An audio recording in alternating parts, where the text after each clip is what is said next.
الحمد لله رب العالمين نحمده ونستعينه ونؤمن به ونتوكل عليه ونعوذ بالله من شرور أنفسنا ومن سيئات أعمالنا من يهده الله فلا مضل له ومن يضلل فلن تجد له وليا مرشدا اللهم صل على محمد وعلى آل محمد كما صليت على إبراهيم وعلى آل إبراهيم إنك حميد مجيد اللهم بارك على محمد وعلى آل محمد كما باركت على إبراهيم وعلى آل إبراهيم إنك حميد مجيد أما بعد فإن خير الحديث كتاب الله وخير الهدي هدي محمد صلى الله عليه وسلم وشر الأمور محدثاتها وكل محدثة بدعة وكل بدعة ضلالة وكل ضلالة في النار يا أيها الذين آمنوا اتقوا الله حق تقاته ولا تموتن إلا وأنتم مسلمون സ്നേഹമുള്ള സത്യവിശ്വാസികളെ വിശ്വാസിനികളെ ലോകരക്ഷിതാവും പ്രപഞ്ചങ്ങളുടെ പരിപാലകനുമായ അല്ലാഹുവിന്റെ ആജ്ഞകളും നിർദ്ദേശങ്ങളും ജീവിതത്തിന്റെ എല്ലാ മേഖലകളിലും പാലിക്കണമെന്ന് ഉണർത്തുകയാണ്, വസിയത്ത് ചെയ്യുകയാണ്. റഹ്മാനായ റബ്ബ് നമ്മുടെ കൂടിച്ചേരൽ ഉഖ്റവിയായ ലോകത്ത് ഏറെ നന്മകൾ ലഭിക്കുന്ന അമലുകളിൽ ഉൾപ്പെടുത്തി അനുഗ്രഹിക്കുമാറാകട്ടെ. പ്രിയപ്പെട്ട സത്യവിശ്വാസികളെ വിശ്വാസിനികളെ, നമ്മളെ സംബന്ധിച്ചിടത്തോളം നമ്മുടെ ജീവിക്കുന്ന ചുറ്റുപാടിൽ വളരെയേറെ നമ്മൾ കരുതലോടുകൂടി ഇടപെടേണ്ടുന്ന ചില മേഖലകളുണ്ട്. അതിനെക്കുറിച്ചുള്ള ഒരു കാഴ്ചപ്പാട് നൽകാനാണ് ഇൻഷാ അല്ലാഹ് ഇന്ന് ശ്രമിക്കുന്നത്. റഹ്മാനായ റബ്ബ് അവന്റെ ദീൻ യഥാവിധി കേൾക്കുകയും അത് ഉൾക്കൊള്ളുകയും ജീവിതത്തിൽ പുലർത്തുകയും ചെയ്യുന്ന മുഅ്മിനീങ്ങളിൽ നമ്മളെല്ലാവരെയും ഉൾപ്പെടുത്തി അനുഗ്രഹിക്കുമാറാകട്ടെ. പ്രിയപ്പെട്ടവരെ, ഹറാമുകളുടെ അതിരുകൾ അത് ഇന്ന് വളരെ നേർത്തു വരുന്ന ഒരു സാഹചര്യത്തിലാണ് നമ്മൾ ജീവിച്ചുകൊണ്ടിരിക്കുന്നത്. നമ്മുടെ കലാലയ ജീവിതത്തിലാണെങ്കിൽ ആൺകുട്ടികളും പെൺകുട്ടികളും ഒക്കെ പണ്ട് കാലത്ത് ആൺകുട്ടികൾ ഒരു സൈഡിലും പെൺകുട്ടികൾ ഒരു ഭാഗത്തുമാണ് ഇരുന്നിരുന്നത്. എന്നാൽ ഇന്ന് നമ്മളോട് ചോദിക്കുകയാണ്, ഉപ്പ നിങ്ങളെന്താ ഏറെ പഴഞ്ചനാണ്, നിങ്ങളൊക്കെ പഴമക്കാരാണ്, എന്താ ഒരു ആൺകുട്ടിയും പെൺകുട്ടിയും അടുത്തിരുന്ന് സംസാരിച്ചാൽ എന്താണ് സംഭവിക്കുക? അപ്പൊ ഒരു രക്ഷിതാവിനെ സംബന്ധിച്ചിടത്തോളം നമ്മളോടാണ് നമ്മുടെ മകൾ അത് ചോദിക്കുന്നതെങ്കിൽ എന്താണ് നമ്മൾ അതിന് മറുപടി പറയുക എന്നുള്ളത് നമ്മൾ ഓരോരുത്തരും മനസ്സിരുത്തണം. അപ്പൊ അവിടെ മാത്രമല്ല, ഒരു പെൺകുട്ടിയുടെ ചോദ്യമല്ല, നമ്മളൊക്കെ പൊതുവാഹനങ്ങൾ ഉപയോഗിക്കുന്ന ആളുകളാണ്. ബസ്സിലൊക്കെ യാത്ര ചെയ്യുന്ന സമയത്ത്, അതുമല്ലെങ്കിൽ വേറെ ഏതെങ്കിലുമൊക്കെ സദസ്സുകളിലൊക്കെ പണ്ടൊക്കെ നമ്മൾ പുരുഷന്മാര് മാത്രമായി ഇരുന്നിടത്തും നിൽക്കുന്നിടത്തും ഒക്കെ ഇത്തരത്തിലുള്ള കൂടിച്ചേരലുകൾ വളരെ വ്യാപകമായിട്ട് നമ്മൾ കാണാൻ കഴിയും. അപ്പൊ സ്വാഭാവികമായും ഇതിനു വേണ്ടി പണിയെടുക്കുന്ന പ്രസ്ഥാനങ്ങളും സംഘടനകളും ഒക്കെ ഉണ്ട്. അപ്പൊ ഇത് ധാർമ്മികമായി ഒരു നന്നായി ജീവിക്കുന്ന ആളുകളെ സംബന്ധിച്ചിടത്തോളം വളരെ പെട്ടെന്ന് കുഴപ്പത്തിലാക്കുന്ന ഒരു സിസ്റ്റം ആണ് നമ്മുടെ ചുറ്റുപാടിൽ വളർന്നു വരുന്നത്. അതുകൊണ്ട് തന്നെ നമ്മുടെ മക്കൾ, അതേപോലെ തന്നെ നമ്മുടെ കുടുംബങ്ങൾ എല്ലാം ജീവിക്കുന്ന ഈ ഒരു ചുറ്റുപാടിൽ ഇതെന്താണ് ഇങ്ങനെ എന്ന് ചോദിക്കുമ്പോൾ അതിന് കൃത്യമായി നമുക്ക് മറുപടി പറയാൻ കഴിയണം. ഇപ്പൊ സ്വാഭാവികമായും എന്തിനാണ് പർദ്ദയിടുന്നത് ഉപ്പ, അല്ലെങ്കിൽ എന്തിനാണ് ഞാൻ തട്ടം ധരിച്ചു പോകുന്നത്, അതിന്റെയൊക്കെ ആവശ്യം ഇന്നത്തെ കാലത്തുണ്ടോ? നമ്മുടെയൊക്കെ മനസ്സിലുണ്ടായാൽ പോരെ. അപ്പൊ സ്വാഭാവികമായും അങ്ങനത്തെ ഒരു കലാലയത്തിൽ ഞാൻ മാത്രമേ ഒറ്റയ്ക്ക് തട്ടം ധരിക്കുന്നുള്ളൂ, അല്ലെങ്കിൽ ഞാൻ മാത്രമേ ഇങ്ങനത്തെ ഒരു ഔറത്ത് മറച്ചൊരു വേഷമായിട്ട് കടന്നു ചെല്ലുന്നുള്ളൂ, അത് പലപ്പോഴും എനിക്ക് വിഷമം ഉണ്ടാക്കുന്നു എന്നൊക്കെ പറയുമ്പോൾ ഇത് ഇസ്ലാമിന്റെ ഒരു ഷിആർ എടുത്ത് ഞാനൊരു ഉദാഹരണം പറയുമ്പോൾ ബാക്കിയുള്ളതിലേക്ക് നിങ്ങൾ അത് ചേർത്ത് വായിക്കണം. ആ ഒരു ഘട്ടത്തിൽ നമ്മുടെ മക്കൾക്ക് നമുക്ക് നൽകാനുള്ള നിർദ്ദേശമാണ് ഇൻഷാ അല്ലാഹ് സംസാരിക്കുന്നത്. നിങ്ങൾ നോക്കൂ പ്രിയപ്പെട്ടവരെ, ബാക്കി എല്ലാ പണിയെടുക്കുന്ന പ്രസ്ഥാനങ്ങളെ കുറിച്ചും പർദ്ദ അഴിക്കുന്ന, തട്ടമഴിക്കുന്ന, അതല്ലെങ്കിൽ അങ്ങനെ ഒരു വേർതിരിവുകളും ഒന്നും വേണ്ട. ആണ് പെണ്ണ് എന്നുള്ള ഒരു വേർതിരിവൊന്നും വേണ്ട.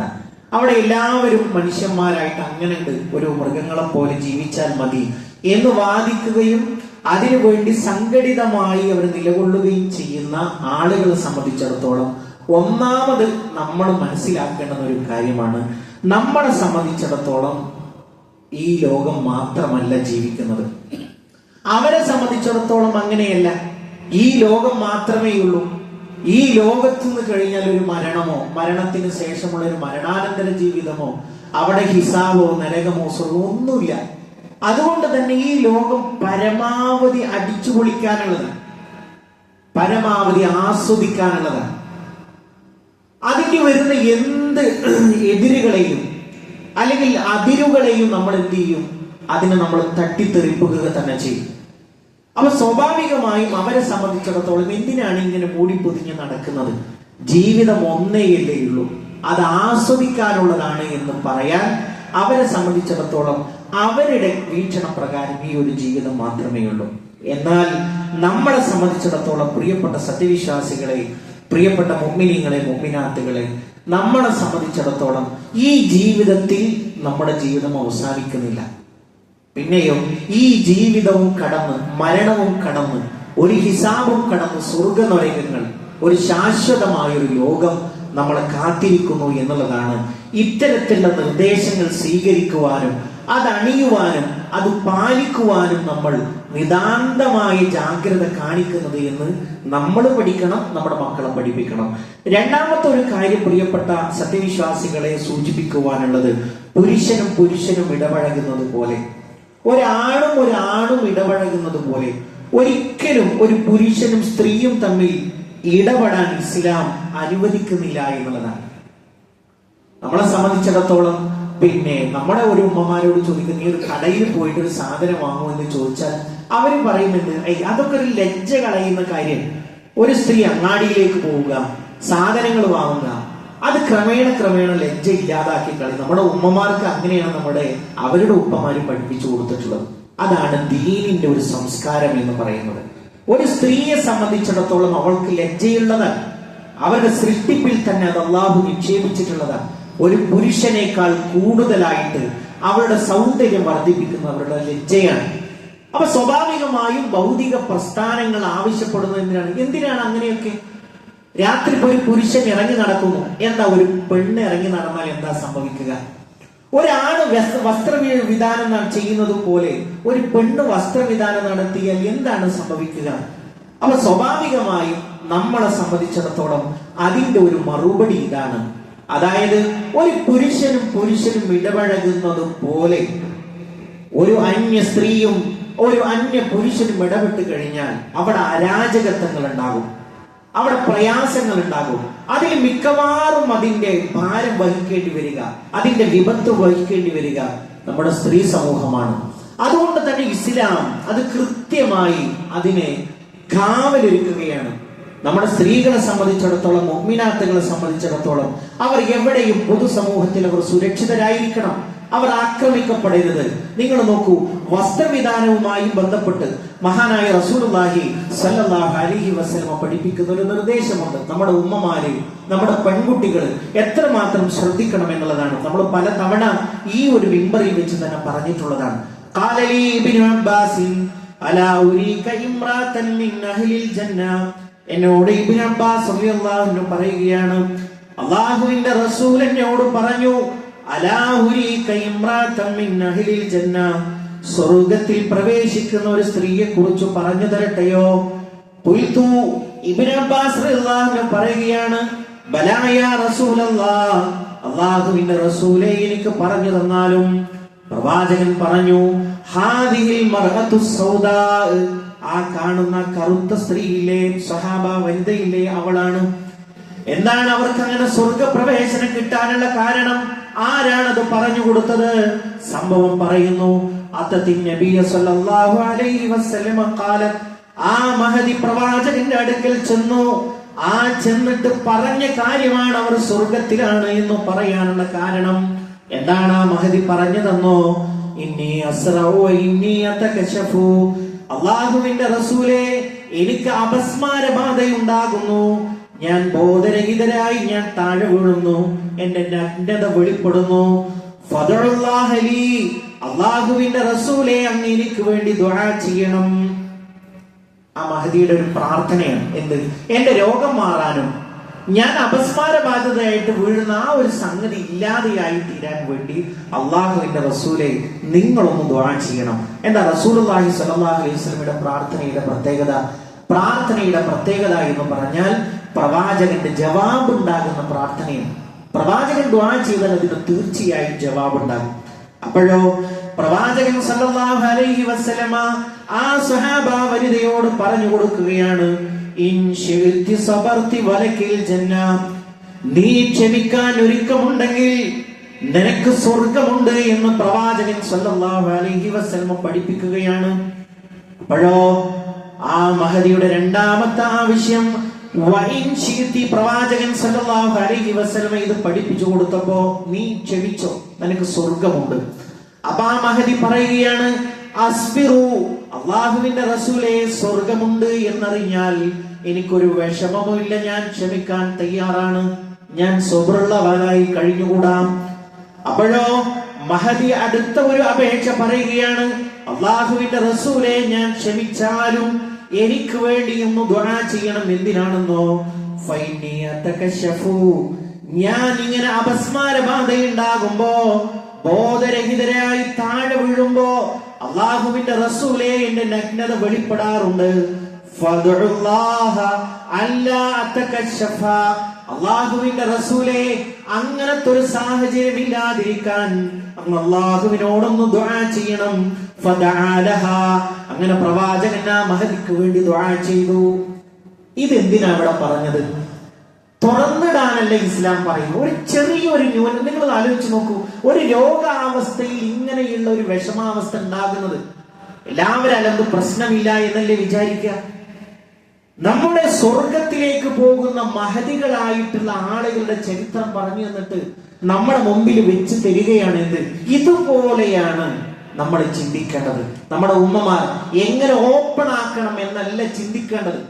ഒരു ഗുരുതരമായ ഒരു രോഗാവസ്ഥയിൽപ്പെട്ട സ്വഹാബ വനിത പറയണം, അള്ളാഹുവിന്റെ റസൂലേ, അങ്ങനെക്ക് സ്വർഗം വാഗ്ദാനം ചെയ്ത ഞാൻ ക്ഷമിക്കാം, പക്ഷെ ഒരൊറ്റ കാര്യം എനിക്ക് വേണ്ടി ദുആ ചെയ്യണം, എന്റെ ഡ്രസ്സ് നീങ്ങാൻ പാടില്ല, എന്റെ നഗ്നത വെളിപ്പെടാൻ പാടില്ല. ഉമ്മമാരെ, സഹോദരിമാരെ, ഉപ്പമാരെ, ഇതാണ് നമ്മുടെ മക്കൾക്ക് നമ്മൾ മാതൃക പറഞ്ഞു കൊടുക്കേണ്ടത്. എവിടെയായിരുന്നാലും നിന്റെ നഗ്നത ഒരു പരപുരുഷന് കാണിച്ചു കൊടുക്കാൻ പാടില്ല. അത് കാണാൻ വേണ്ടി നിൽക്കുന്ന കഴുക കണ്ണുകൾക്ക് എന്റെ മോളുടെ ദേഹം വിട്ടുകൊടുക്കാൻ പാടില്ല. ഈ ഒരു ദീന് നമ്മുടെ മക്കൾക്ക് പഠിപ്പിച്ചു കൊടുക്കണം. അതേപോലെ തന്നെ പ്രിയപ്പെട്ടവരെ, മറ്റൊരു കാര്യം എന്ന് പറയുന്നത്, വിവാഹം എന്ന് പറയുന്നത് അത് വലിയ ഒരു ബാധ്യതയായിട്ടാണ് നമ്മുടെ മക്കളുടെ മുമ്പിൽ വിവരിച്ചു കൊടുക്കുന്നത്. എന്ത്? പ്രസവിക്കുക, അതേപോലെ തന്നെ അടുക്കളയിൽ പാചകം ചെയ്യുക. എന്ന പുരുഷനാണെങ്കിലും അങ്ങനെയൊന്നും വേണ്ടതാനും, നീ തന്നെ എല്ലാ ബാധ്യതയും, നീ തന്നെ എല്ലാ ഭാരവും പേറുക. എന്നിട്ട് അതിന്റെ ഫലമായിട്ട് അതിന്റെ ഒരു ബദൽ എന്താണ് വെച്ചു കൊടുക്കുന്നത്? അതിന്റെ ബദലി എന്ന് പറയുന്നത്, നിനക്ക് ആവശ്യമെങ്കിൽ ഒരു പുരുഷനോടൊത്ത് ജീവിക്കാം, എന്നിട്ടോ എപ്പോഴാണോ ഒഴിഞ്ഞു പോകേണ്ടി വരുന്നത് അപ്പൊ നിനക്ക് ഒഴിഞ്ഞു പോവുകയും ചെയ്യുക. നമ്മൾ ആലോചിച്ച് നോക്കൂ.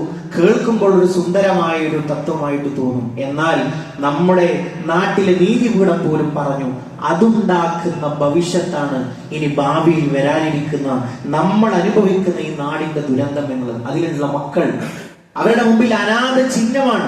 ആരാണ് ഉപ്പയില്ല, ഉമ്മയില്ല, ആരാണ് ഈ മക്കളെ ഏറ്റെടുക്കുക? അപ്പൊ നമ്മളെ സംബന്ധിച്ചിടത്തോളം പുരോഗമനം എന്ന് പറഞ്ഞിട്ട് ഈ സമൂഹത്തിലേക്ക് കൊണ്ടുവരുന്ന ആ ഒരു വിപത്തിനെ കുറിച്ച് പ്രിയപ്പെട്ടവരെ, നമ്മളെ സംബന്ധിച്ചിടത്തോളം വളരെ ഗൗരവമായിട്ട് നമ്മൾ ആലോചിക്കണം.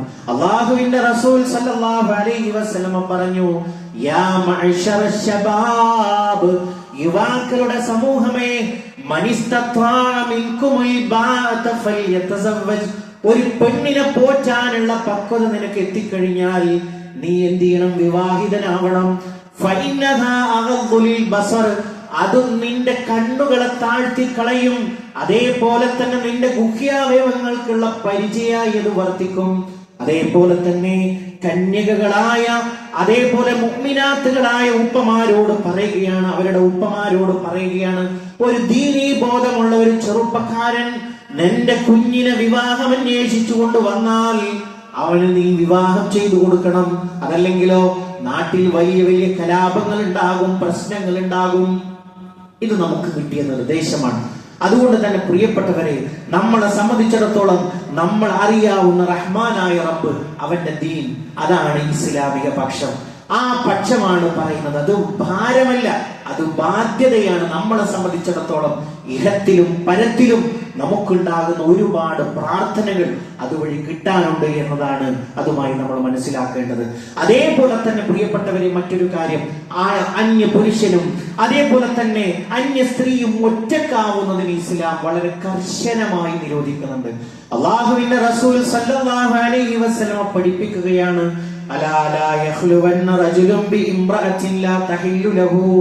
തനിക്ക് അനുവാദമില്ലാത്തൊരു പെണ്ണിനോടൊപ്പം ഒരു ആണും ഒറ്റക്കാവരുത്.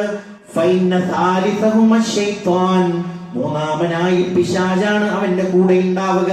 നമ്മൾ ആലോചിച്ച് നോക്കും പ്രിയപ്പെട്ടവരെ, ഇന്ന് നമ്മുടെ മക്കൾ കാണുന്ന വീഡിയോകളിൽ, അതേപോലെ തന്നെ അവർ കാണുന്ന ദൃശ്യങ്ങളിൽ ഒരു പെണ്ണെന്ത് ചെയ്യുന്നു, ഒറ്റയ്ക്ക് വാഹനം എടുത്തുകൊണ്ട് ഇന്ത്യ രാജ്യത്തിന്റെ ഒരറ്റത്ത് നിന്ന് മറ്റൊരറ്റത്തേക്ക് പോകുമ്പോൾ നമ്മുടെ മക്കൾക്ക് അത് ഭയങ്കര, ഞാനിതാ ഇന്ന സ്ഥലത്തെത്തി, ഇന്ന ഭാഗത്തെത്തി, നമ്മുടെ ജീവിതം ഒന്നേയുള്ളൂ, നമുക്കിത് അടിച്ചു പൊളിക്കാനുള്ളതാണ് എന്ന് പറയുമ്പോൾ, അതെന്താ ഉപ്പ നമുക്കങ്ങനെ ചെയ്താൽ എന്ന് പറയുമ്പോൾ നമ്മൾ പഠിപ്പിച്ചു കൊടുക്കേണ്ടുന്ന ഒരു അദബാണ്. പ്രിയപ്പെട്ടവരെ, പ്രിയപ്പെട്ട മോളെ, എനിക്ക് പറയാനുള്ളത്, നമ്മൾ ജീവിക്കുന്നത് ഇസ്ലാമിക പക്ഷമാണ്, സുരക്ഷിതത്വത്തിന്റെ പക്ഷമാണ്, കരുതലിന്റെ പക്ഷമാണ്, സമാധാനത്തിന്റെ പക്ഷമാണ്. അത് നീ ഈ പറയുന്ന ഈ ഒരൊറ്റ കാര്യം, അതിന്റെ പിന്നിലുണ്ടാകുന്ന ദുരന്തങ്ങൾ, അതാണ് നാടൊട്ടുക്കും വാർത്തയായി നിറഞ്ഞു വരുന്നത് എന്നുള്ളത് നമ്മൾ പഠിപ്പിച്ചു കൊടുക്കണം. അല്ലാഹുവിന്റെ റസൂൽ സല്ലല്ലാഹു അലൈഹി വസല്ലം ഇത് പഠിപ്പിച്ചു കൊടുത്തപ്പോ പ്രവാചകൻ എന്തു പറഞ്ഞു? അൻസാരികളായ സഹാബാക്കളോട് പറയുകയാണ്, ഇയ്യാകും വദ്ദുഖൂല അലന്നിസാ, നിങ്ങൾ സ്ത്രീകളുടെ അടുക്കൽ പ്രവേശിക്കുമ്പോൾ നിങ്ങൾ ശ്രദ്ധിക്കണേ. അപ്പോഴോ ഫഖാല റജുലുൻ മിനൽ അൻസാർ, അൻസാരികളിൽപ്പെട്ട ഒരു സഹാബി ചോദിച്ചു, യാ റസൂലല്ലാഹ്, അല്ലാഹുവിന്റെ റസൂലേ, അറഅയ്തൽ ഹമുവ, ഹമുവിനെ കുറിച്ച് എന്താണ് അഭിപ്രായം? എന്താ ഹമുവ് എന്ന് പറഞ്ഞാൽ? ഭർത്താവിന്റെ സഹോദരങ്ങൾ. ഭർത്താവിന്റെ സഹോദരങ്ങളെ കുറിച്ച് എന്താണ് അഭിപ്രായം എന്ന് പറഞ്ഞാൽ പ്രവാചകന്റെ മറുപടി, അൽ ഹമു അൽ മൗതു. ഹമു എന്ന് പറഞ്ഞാൽ, അതായത് ഭർത്താവിന്റെ സഹോദരങ്ങൾ എന്ന് പറഞ്ഞാൽ അത് മരണമാകുന്നു.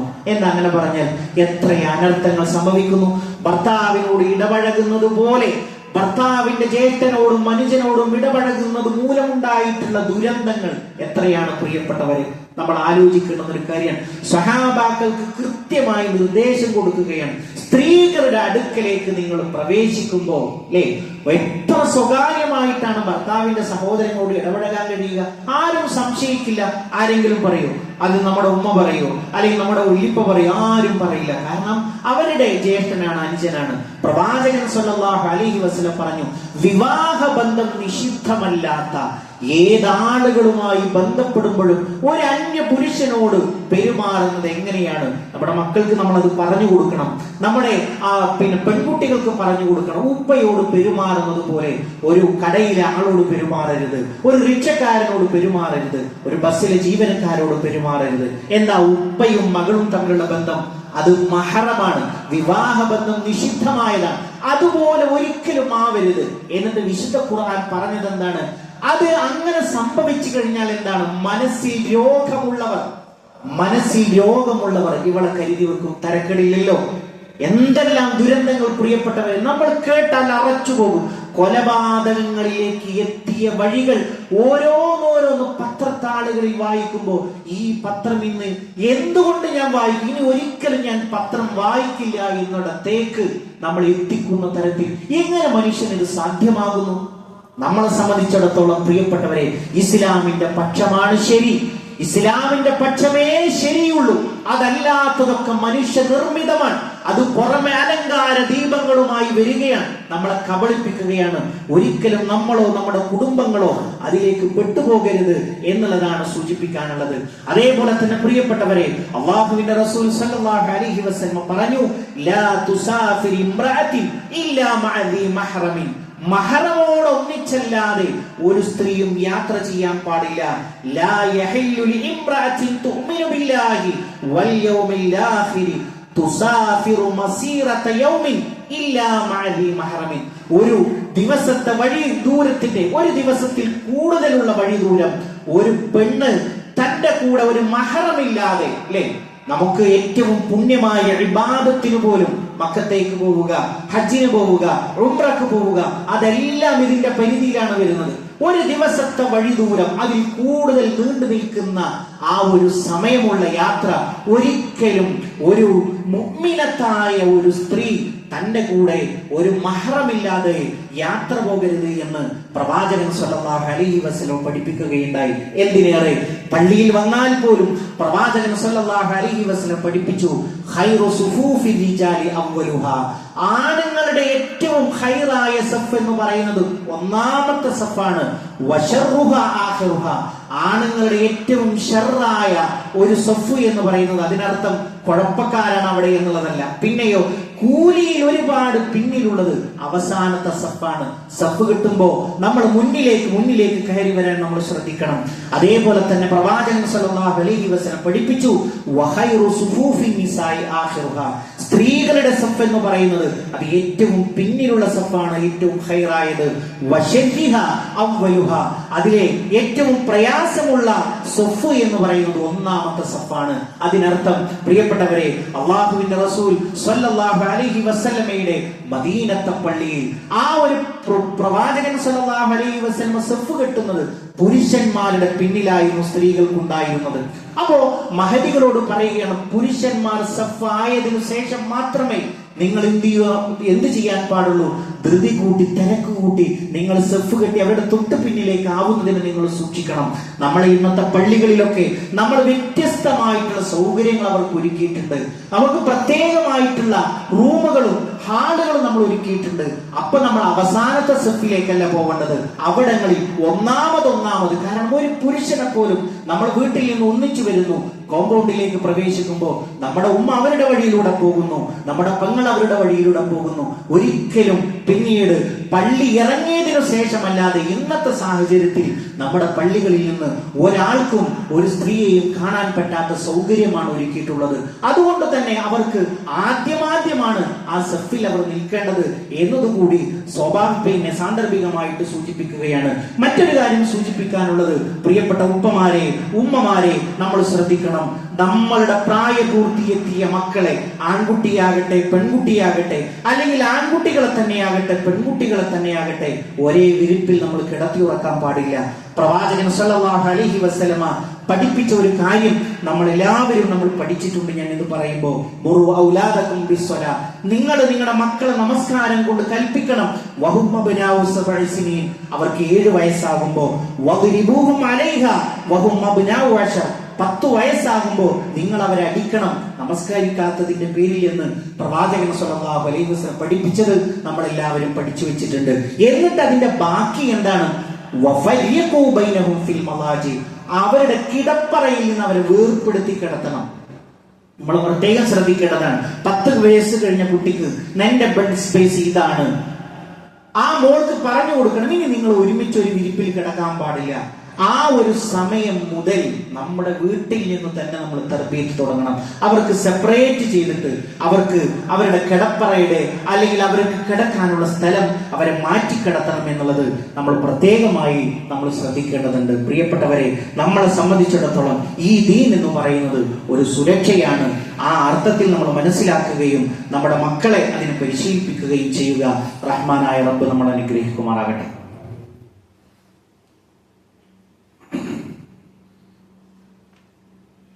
അൽഹംദുലില്ലാഹി റബ്ബിൽ ആലമീൻ വസ്സലാത്തു വസ്സലാമു അലാ റസൂലിഹിൽ അമീൻ നബിയിനാ വഹബീബിനാ മുഹമ്മദിൻ സല്ലല്ലാഹു അലൈഹി വസല്ലം വഅലാ ആലിഹി വസഹ്ബിഹി അജ്മഈൻ. അമ്മാ ബഅദ്. പ്രിയപ്പെട്ട സത്യവിശ്വാസികളെ, വിശ്വാസിനികളെ, ഒരിക്കൽ കൂടി അള്ളാഹുവിന്റെ ആജ്ഞാനിർദ്ദേശങ്ങൾ ജീവിതത്തിന്റെ എല്ലാ മേഖലകളിലും പാലിക്കണമെന്ന് ഉണർത്തുകയാണ്, ഓർമ്മപ്പെടുത്തുകയാണ്. പ്രിയപ്പെട്ടവരെ, ഇന്ന് നമ്മുടെ പള്ളി കളക്ഷന്റെ ആഴ്ചയാണ്. എല്ലാവരും കൈ അയച്ച് ദാനം ചെയ്യണമെന്ന് ഓർമ്മപ്പെടുത്തുകയാണ്. പ്രിയപ്പെട്ടവരെ, നമ്മൾ പറഞ്ഞു വന്ന വിഷയത്തിൽ ഒന്ന് രണ്ട് കാര്യങ്ങൾ കൂടി സൂചിപ്പിച്ചുകൊണ്ട് അവസാനിപ്പിക്കാം.